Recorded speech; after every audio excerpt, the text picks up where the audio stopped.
Ini 5 kesan buruk hypertension ataupun penyakit darah tinggi. Apa itu hypertension? Hypertension adalah di mana anda punya aliran darah adalah lebih laju daripada keadaan normal. Keadaan akan menjadi bahaya apabila anda tidak sedar anda mempunyai hypertension sebab tidak melakukan pemeriksaan kesihatan. Ini 5 kesan buruk apabila anda mengalami hypertension. Nombor 1, risiko serangan jantung. Hypertension akan menyebabkan jantung anda terpaksa bekerja lebih keras untuk mengepam darah. Ini akan menyebabkan anda punya saluran darah menjadi menebal ataupun tersumbat yang boleh menyebabkan serangan jantung. Kedua adalah risiko serangan stroke ataupun angin ahmar. Hypertension boleh menyebabkan saluran darah pada otak anda menjadi rosak yang boleh mengakibatkan serangan stroke ataupun angin ahmar. Ketiga, risiko kegagalan buah pinggang.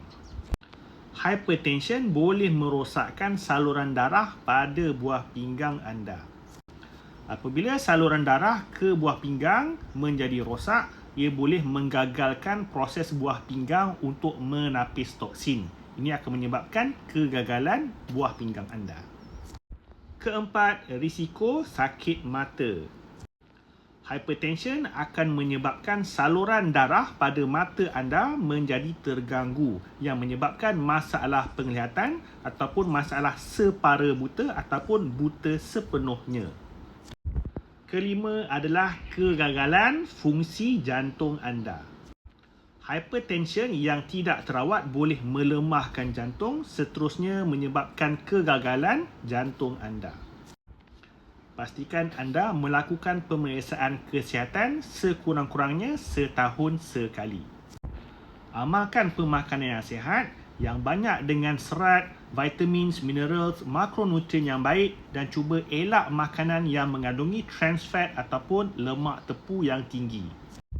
Kurangkan gula dan garam dalam menu diet harian anda.